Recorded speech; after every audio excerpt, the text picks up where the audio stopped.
dari kelompok 1 yang beranggotakan saya sendiri, Hans Setiawan, kemudian ada Ayu Fatunisa, ada Indah Purwanti, Nunuk Sukmawati, Putri Apriliani, Tania Pratikasari, dan Jatmiko Prawiroguno akan menjelaskan bagaimana secara Freud dan dinamika kepribadian dalam mata kuliah Psikologi Kepribadian 1.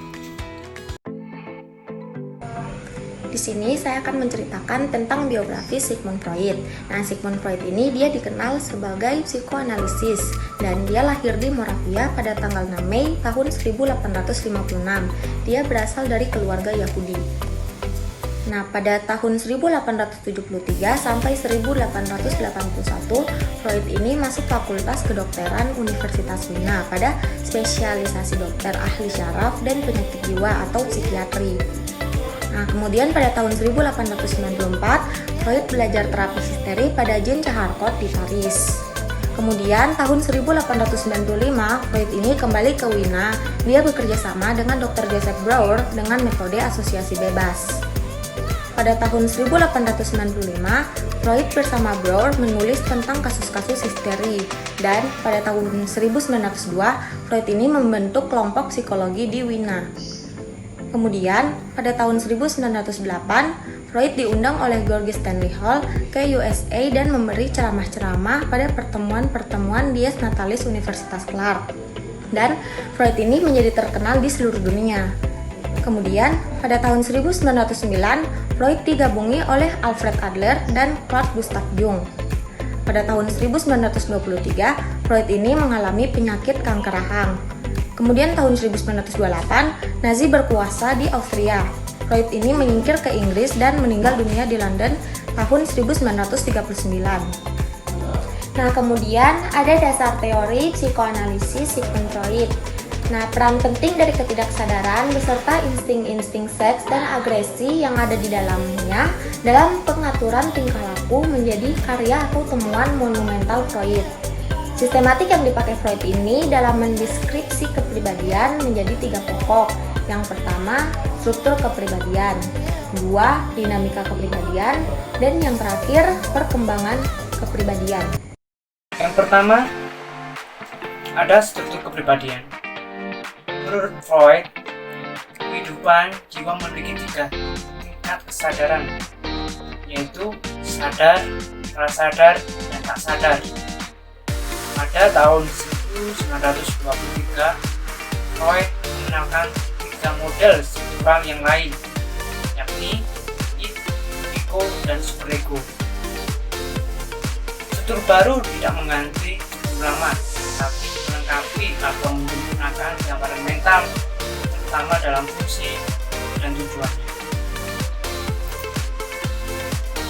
Nah, ini ada tingkatan kehidupan mental. Menurut Freud, yang pertama adalah sadar atau bisa diistilahkan oleh beliau adalah conscious, yaitu tingkat kesadaran yang berisi semua hal yang kita cermati pada saat tertentu. Misalnya,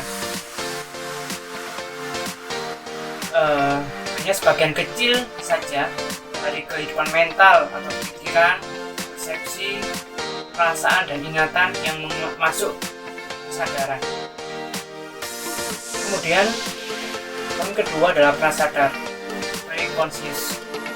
Prasadar disebut juga ingatan siap atau available memory. Ini kesadaran yang memiliki jembatan antara sadar dan tak sadar.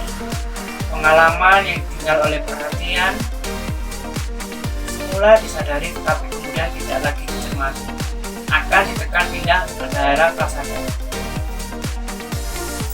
Dan yang ketiga ada tak sadar atau unconscious.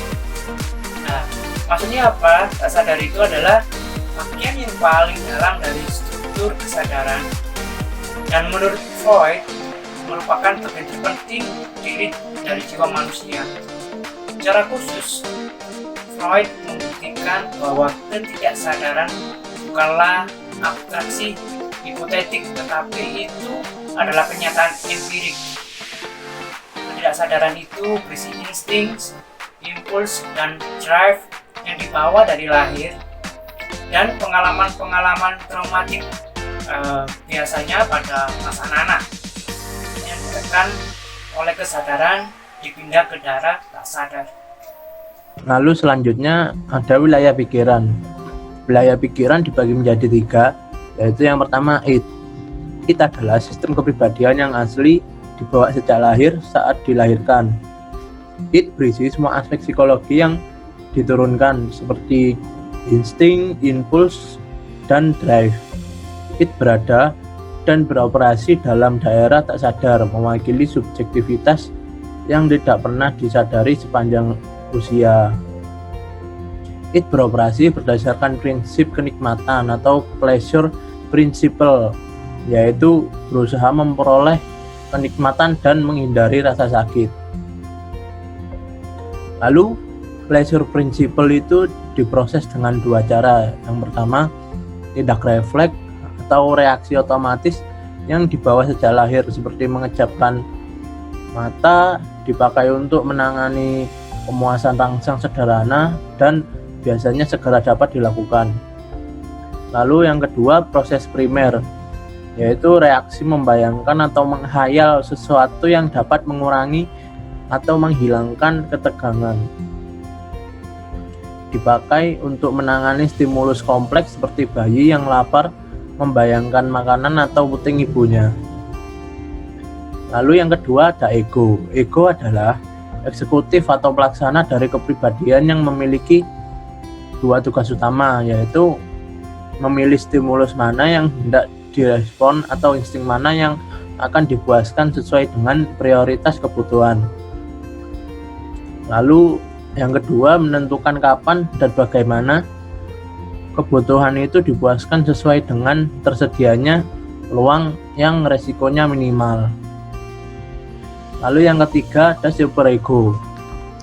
Superego adalah kekuatan moral dan etik dari kepribadian yang beroperasi memakai prinsip idealistik atau idealistic principle sebagai lawan dari prinsip kepuasan id dan prinsip realistik dari ego.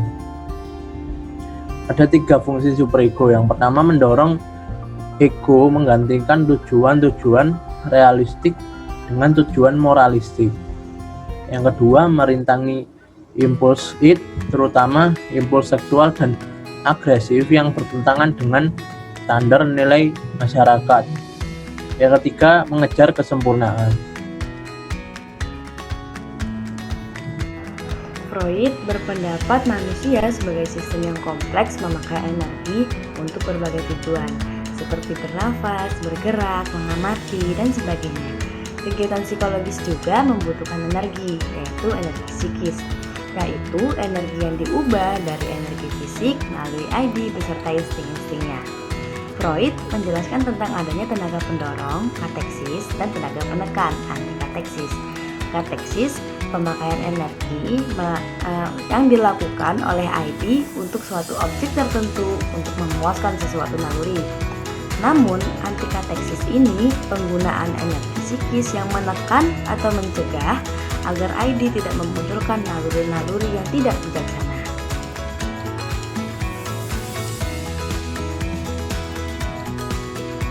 Insting adalah perwujudan psikologis dari kebutuhan tubuh yang menuntut kepuasan. Energi insting terdiri dari sumber insting, tujuan insting, objek insting, dan daya dorong. Yang pertama, sumber insting. Sumber insting adalah kondisi jasmani atau kebutuhan tubuh. Misalnya insting lapar. Jadi insting lapar ini disebabkan oleh kondisi jasmani yang membutuhkan makanan. Dan hal sumber insting itu selalu bersifat konstan. Yang kedua, tujuan insting. Tujuan insting berkaitan dengan sumber insting, yaitu kembali memperoleh keseimbangan. Misalnya contohnya insting lapar tadi. Insting lapar tadi tujuannya yaitu agar kenyang, agar kondisi di dalam tubuh itu kembali seimbang. Dan hal itu juga konstan. Yang ketiga, yaitu objek insting. Objek insting adalah segala sesuatu yang menjembatani antara kebutuhan yang timbul dengan pemenuhannya. Misalnya insting lapar tadi. Insting lapar tadi kita melakukan berbagai cara agar tujuannya terpenuhi. Dan bisa dengan memasak, bisa dengan mencari uang agar membeli makan, bisa dengan GoFood dan sebagainya. Nah, objek inilah yang akan menyebabkan dinamika kepribadian orang berbeda-beda karena caranya, objeknya selalu berubah. Yang keempat atau yang terakhir yaitu daya dorong insting, yaitu kekuatan keinginan yang berbeda-beda setiap waktu. Misalnya, insting lapar tadi. Orang yang tidak makan satu hari dengan orang yang makannya teratur, pasti insting laparnya lebih kuat yang tidak makan satu hari. Dia ingin makan, pokoknya pengen banget gitu. Nah, hal tersebut selalu konstan. Freud membagi jenis insting menjadi dua, insting hidup dan insting mati. Yang pertama, insting hidup. Insting hidup atau eros adalah dorongan yang menjamin survival dan reproduksi, seperti lapar, haus, dan seks. Menurutnya nih ada pendapat kontroversial dari Freud, karena insting sekslah yang terpenting di insting hidup. Karena seks ini bukan hanya sebatas kenikmatan organik intim, melainkan juga kenikmatan tubuh lainnya. Tujuan dari insting seks ini tidak dapat berubah atau konstan. Namun, cara atau objeknya agar tujuan ini terlaksana dapat berubah atau bervariasi. Oleh karena itu, bagi Freud, semua aktivitas yang memberikan kenikmatan itu bisa dilacak hubungannya dengan insting seksual. Karena semua tingkah laku yang dimotivasi oleh insting hidup mirip dengan tingkah laku seksual. Kepribadian manusia sebenarnya sudah berkembang sejak bayi. Awalnya perhatiannya akan tertuju pada dirinya sendiri atau self-center. Tahap ini dinamakan primary narcissism atau libido narcissism. Jadi dorongan seksual yang terdapat pada bayi itu tertuju pada ibunya atau orang yang merawatnya. Namun, cinta secara seksual tersebut akan ditekan ke alam bawah sadar si bayi dan menjadi cinta non-seksual. Bertambahnya usia, anak-anak akan mulai perhatian dengan dunia sekitarnya, atau bisa juga yang disebut dengan libido objek. Setelah itu, pada saat pubertas, individu mulai memperhatikan dirinya lagi, memperhatikan tampang diri, memperhatikan ketertarikan dirinya sendiri. Itu yang disebut juga dengan sekundari narsisisme. Akan tetapi, libidonya atau insting seksualnya akan tertuju pada orang lain. Itulah yang disebut dengan cinta. Jadi, cinta dan narsisisme ini berhubungan erat. Namun, kalau cinta yang dibarengi dengan narsisisme yang berlebihan akan memunculkan sifat yang mementingkan dirinya sendiri dan acuh dengan sekitarnya. Yang kedua yaitu insting mati. Insting mati atau yang disebut juga dengan thanatos itu bekerja secara sembunyi-sembunyi dibanding insting hidup. Dorongan insting mati yang terpenting adalah agresif. Nah, jadi insting mati ini mendorong kita untuk merusak diri sendiri. Ada juga yang tersalurkan dalam ekspresi seperti menghukum atau menyalahkan diri sendiri, menyiksa diri sendiri dengan bekerja lebih keras karena kurang puas dengan hasilnya, atau sikap yang merendah seperti itu. Namun ada juga positifnya. Jadi insting mati bisa dikeluarkan dengan cara positif dengan cara berolahraga. Biasanya insting hidup dan insting mati akan berperang di dalam diri untuk memperebutkan energi, manakah yang lebih dominan. Akan tetapi insting hidup dan insting mati itu bisa bekerja sama, terutama dengan insting seks. Jadi insting seks dan insting mati bisa muncul bersama-sama akan menjadikan gejala sadisme dan masokisme. Sadisme adalah memuaskan insting seks dan insting mati secara bersama-sama dengan menyiksa orang lain. Sedangkan masokisme adalah kebalikannya, yaitu menyiksa atau menyakiti diri sendiri atau diserang atau disakiti oleh orang lain. Distribusi dan pemakaian energi. Dinamika kepribadian ditentukan oleh cara energi psikis didistribusikan dan dipakai oleh id, ego, maupun superego. Jumlah energi psikis terbatas. dan ketiga unsur struktur itu bersaing untuk mendapatkannya. Nah, jika salah satu unsur menjadi lebih kuat, maka dua yang lainnya menjadi lemah, kecuali ada energi baru yang ditambahkan atau dipindahkan ke sistem itu. Yang pertama, bahwa ego merupakan perkembangan dari id agar orang mampu menangani realita. Yang kedua, bahwa superego merupakan kekuatan moral dan etik dari kepribadian yang beroperasi memakai prinsip idealistik. Sedangkan id adalah sistem kepribadian asli bawaan sejak lahir. Nah, pada mulanya seluruh energi psikis menjadi milik id dan dipakai untuk memenuhi hasrat melalui aksi refleks atau yang disebut sebagai proses primer. Energi itu diinvestasikan kepada suatu objek untuk memuaskan hasrat. Namun karena proses primer tidak dapat membedakan objek-objek secara objektif, maka sifat energi menjadi tidak stabil, mudah dipindah dari objek satu ke objek yang lain. Proses pemakaian energi ini disebut sebagai pemilihan objek. Kemudian, ego tidak mempunyai energi sendiri, sehingga harus menarik energi dari id. Nah, semakin banyak energi id yang dapat diambil oleh ego, karena ego lebih berhasil daripada id dalam mereduksi tegangan. Proses pengalihan energi ini disebut sebagai identifikasi. Seperti ego, superego mendapat energi dari id melalui proses identifikasi. Kecemasan atau anxiety. Kecemasan adalah fungsi ego yang memperingatkan individu tentang kemungkinan datangnya bahaya, sehingga dapat dipersiapkan reaksi adaptif yang sesuai. Kecemasan akan timbul ketika orang tidak siap menghadapi ancaman. Freud mengemukakan 3 jenis kecemasan, yaitu yang pertama kecemasan realistis, yang kedua kecemasan neurotik, yang ketiga kecemasan moral. Mekanisme pertahanan atau defense mekanis. Bagi Freud, mekanisme pertahanan adalah strategi yang dipakai individu untuk mempertahankan melawan ekspresi impuls IAD serta menentang tekanan superego. Mekanisme pertahanan yang paling banyak dipakai dalam kehidupan sehari-hari adalah sebagai berikut. Yang pertama, identifikasi. Cara mereduksi tegangan dengan meniru atau mengidentifikasi diri dengan orang yang dianggap lebih memuaskan hasratnya dibanding dirinya. Yang kedua, pemindahan atau reaksi kompromi. Ada 3 macam reaksi kompromi, yaitu sublimasi, substitusi, dan kompensasi. Yang ketiga, represi. Represi ialah proses ego memakai kekuatan teks untuk menekan segala sesuatu ide, insting, ingatan, pikiran yang dapat menimbulkan kecemasan keluar dari kesadaran. Yang keempat, fiksasi dan regresi. Fiksasi dan regresi ialah frustasi, yakni orang yang cenderung regresi terhadap tahap perkembangan di mana dia pernah fiksasi.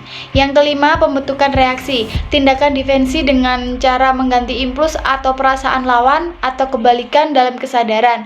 Yang keenam, pembalikan. Mengubah status ego dari aktif menjadi pasif. Mengubah keinginan perasaan dari impuls yang menimbulkan kecemasan. Selanjutnya, 7 proyeksi, yaitu mekanisme yang mengubah kecemasan neurotik atau moral menjadi kecemasan realistik. Contohnya seperti impuls, saya membenci dia. Menimbulkan kecemasan neurotik, saya yang akan dihukum. Diproyeksikan menjadi dia yang membenci saya atau dia yang akan dihukum. 8. Reaksi agresif, yaitu memanfaatkan ego untuk menyerang objek yang menimbulkan frustasi. Ada 5 macam reaksi agresi ini. Yang pertama adalah agresi primitif, yaitu siswa yang tidak lulus akan merusak sekolahnya, atau remaja yang ditolak cintanya akan menyerang atau menganiaya si penolak. Lalu yang kedua adalah scapegoating, yaitu membanting piring kepada seseorang karena marah, atau kepada istri karena marah kepada istri, jadi sang suami membanting piring. Lalu yang ketiga adalah free floating anger, yaitu sasaran marah yang gak jelas. Marahnya karena apa ya? Marah tiba-tiba kayak gitu kan. Lalu yang keempat, suicide, yaitu rasa marah kepada diri sendiri, bahkan sampai merusak diri dan atau bunuh diri. Yang kelima adalah turning around upon the self, yaitu perasaan berdosa atau depresi. 9. Intelektualisasi, yaitu kondisi atau kenyataan kemampuan kognitif seseorang. Nah, ada 5 macam intelektualisasi. Yang pertama yaitu rasionalisasi, yaitu menerima. Rasionalisasi ini ada 2 macam. Yang pertama short grab rationalization, seperti contohnya mobil yang canggih itu perawatannya sulit. Lalu yang kedua sweet lemon rationalization, yaitu contohnya ya seperti mobil yang murah, lebih praktis dan tidak merongrong atau tidak susah untuk merawatnya. Yang kedua adalah isolasi atau isolation, mempertentangkan antara komponen afektif dengan kognitif. Gejala neurosis obsesi kompulsif, di mana dorongan insting yang tidak dapat diterima ego. Contohnya seperti perampok yang tega merampas harta, yang hanya memikirkan harta dan keuntungan diri sendiri. Yang ketiga adalah ongoing, atau kecemasan dan rasa dosa akibat kegiatan negatif. Contohnya seperti perampok yang menutupi kecemasannya dengan bersedekah, membuang uang receh, membagikan diri. Dengan dia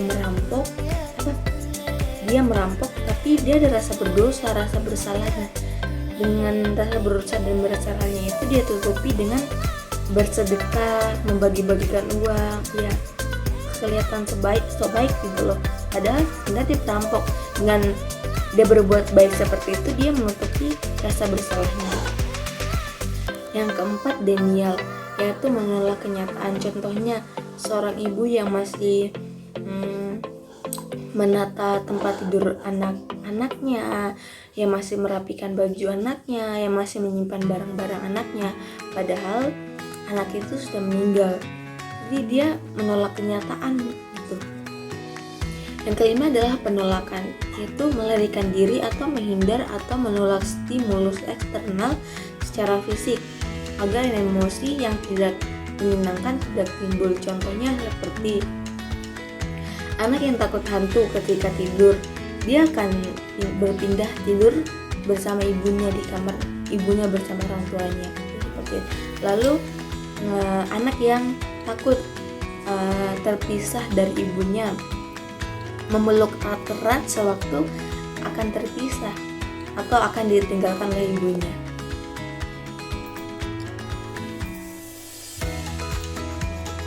Itu semua beberapa materi yang saya jelaskan tentang cara Sigmund Freud dan dinamika kepribadian. Semoga apa yang saya sampaikan bisa bermanfaat bagi teman-teman sekalian, bisa menambah ilmu juga.